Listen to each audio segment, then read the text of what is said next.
बहनों और भाइयों नमस्ते। दोस्तों, आज बात करेंगे भाई गोकुल दास की। मैं उनको प्रणाम करता हूं, उनको धन्यवाद देता हूं।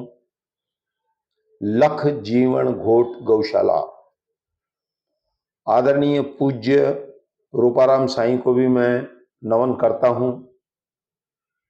पूज्य साईं जीवन घोट साहब, जिनको मैंने नहीं देखा था, उनको भी मैं नमन करता हूं। बड़ी ताकत थी उनमें, साईं जीवन घोट में। दोस्तों, ऐसे लोगों की वर्षियां, जन्मदिन बड़े भव्य रूप से मनाए जाते हैं, मनाए भी जाने चाहिए। दोस्तों, सबसे पहले मैं आपको बता दूं, बहुत साल पहले की बात है, आज तो समय तेजी से गुजर रहा है। मैंने एक दिन हमारे आदरणीय विनोद अग्रवाल जी का आवाज सुना।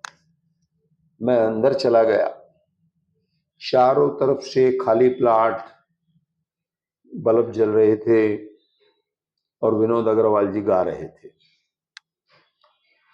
दोस्तों, विनोद अग्रवाल जी अपनी स्टेज पर, पलंग पर, संदूल पर किसी को बैठने नहीं देते थे।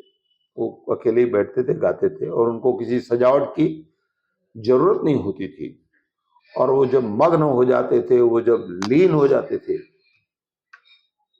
तो उनको एक कहूंगा कि कुदरत ने उनको एक आवाज जो बख्शी थी। जैसे हमारे आदरणीय रफी साहब थे, आदरणीय हमारी लता जी थी, तो इन सबको परमात्मा की कृपा है। दोस्तों, हर व्यक्ति के अंदर परमात्मा कोई न कोई ज्ञान देता है, उस ज्ञान को ढूंढना है हमको। तो दोस्तों, वहां पर मेरे हिसाब से मैंने वो कभी वहां पर गाय नहीं देखी थी। आज थोड़े से समय में, थोड़े से सालों में, गोकुल ने अपने साथियों के साथ मिलकर उस गौशाला को भगवान कृष्ण का घर बना दिया है। जरूरतमंद ऊपर शादियां करते हैं, घमंडी लोग नहीं करते हैं, जरूरतमंद लोग करते हैं, और वो कम लोग हैं। आज मेरा मुद्दा यही है। दोस्तों, मुझे पता चला कि हमारे भाई गोकुल दास जी थोड़े दिनों में 20 रुपए में लोगों को भोजन देंगे, दाल सब्जी या रोटी सब्जी वगैरह। ये मुझे बाहर से पता चला। गोकुलदास जी, हमारे समाज में कुछ कमियां हैं, उन कमियों को और मत दोहराओ। आप जो करते हो, मैं उसके लिए नहीं बोल रहा हूं, आप जो करने वाले हो उसको मैं, उसमें बदलाव लाना चाहता हूं मैं। सबसे पहले मैं आपको बता दूं गोकुलदास जी कि इस शहर में दानवीर बहुत हैं। उल्लासनगर 3 थैरा सिंह दरबार साहिब में 24 घंटे लंगर बांटा जाता है। हमारे साईं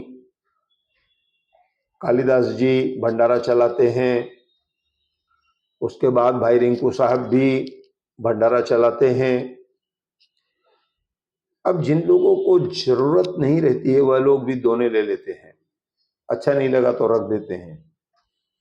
ये अनाज का अनादर है, उसको दुख और तकलीफ पहुंचाई जा रही है। उस अनाज को, अन्न देवता जो है, हम लोग हाथ जोड़ने के बाद खाना खाते हैं, ऐसा है ना। तो उसके बाद मैं ऐसा कहूंगा कि एक बुराई हमें और भी है। पहले मैं चालिया साहब को भी धन्यवाद दूंगा, मैं भूल गया। बड़े पैमाने पर एक दोना उनका बनकर रसगुल्ले वगैरह वगैरह उनको खिलाया जाता है। खिलाइए, आखिरी आदमी तक को खिलाइए आप, मुझे कोई तकलीफ नहीं है। लेकिन जो दे रहे हैं, जो बांट रहे हैं, जो बना रहे हैं, उनको धन्यवाद है। अब जो चालिया साहब पे बांटा जाता है, सुबह चाय तोश, फिर उनको नाश्ता, फिर उनको भोजन, रात तक ये सब चलता है। तारा सिंह दरबार में भी रात तक चलता है।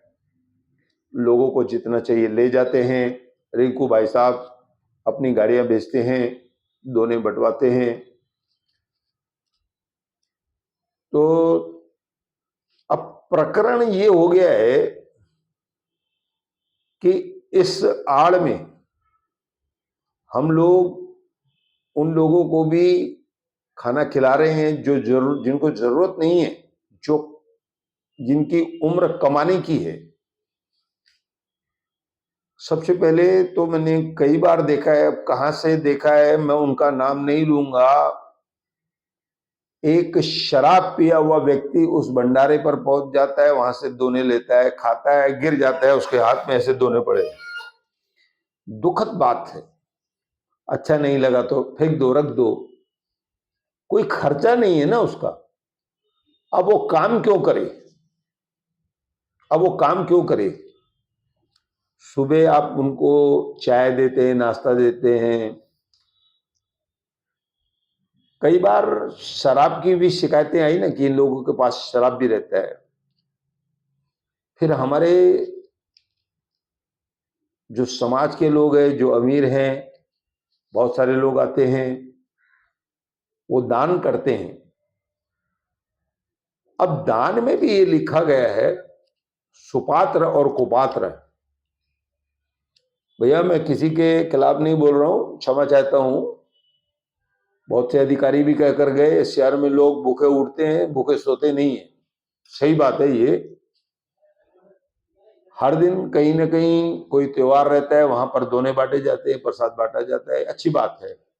आप थोड़ा बनाइए, थोड़ा उनको दीजिए, थोड़ा खाएं वो लोग, भर के मत दीजिए, जो फेंके नहीं वो लोग।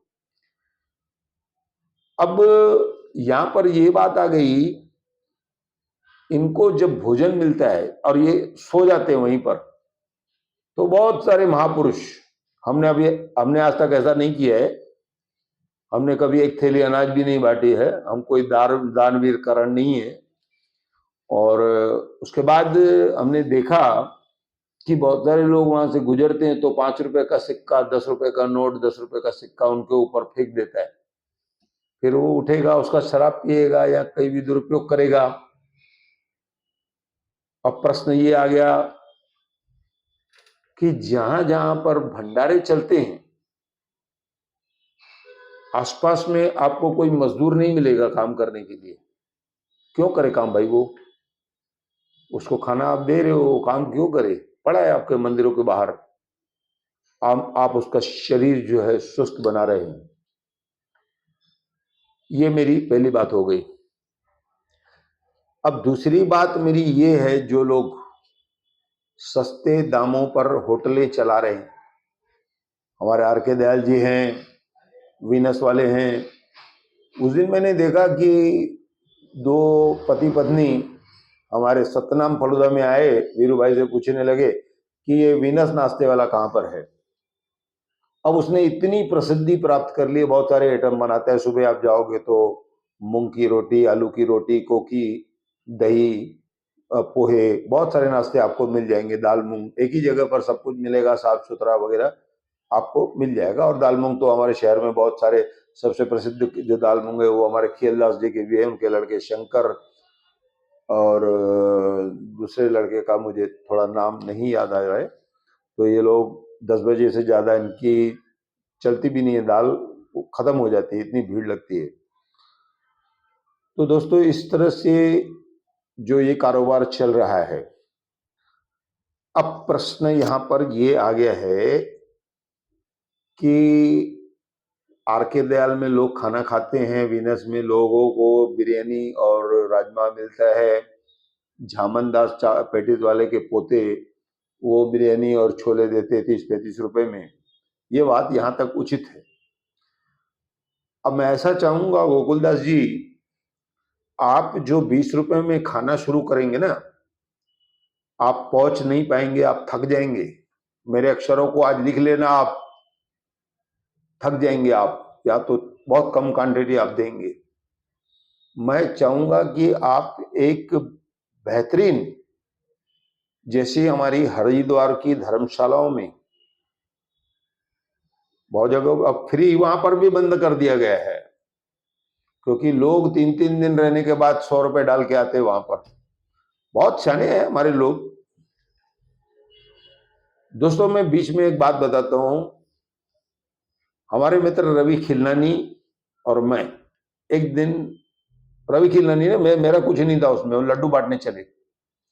तो जल आश्रम पर रवि खिलनानी ने कार रोकी। वहां पर बहुत सारे गरीब बच्चे बैठे थे और एक व्यक्ति भगवान विष्णु की तरह से सोया हुआ था।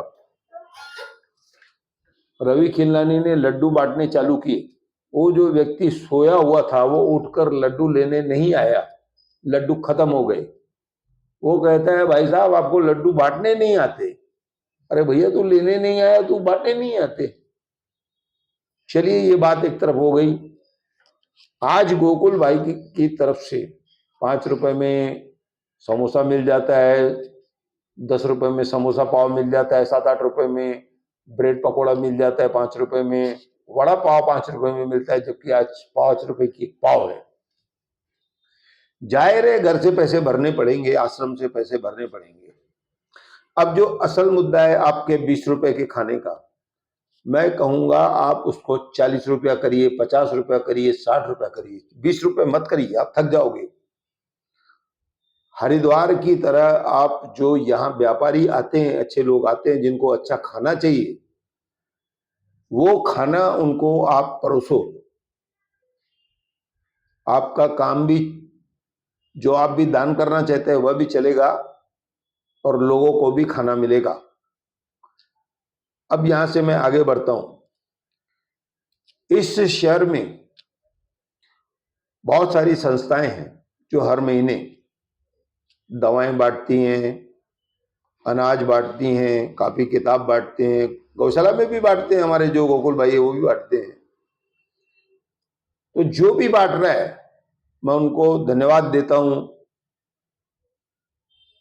यहां पर फिर से एक समस्या आ जाती है कि जो आखिरी व्यक्ति है, जो गरीब है, जो बेसहारा है, जो सफेद पोशाक पहनता है, दोस्तों मैं ढके हुए शब्दों में बोल रहा हूं,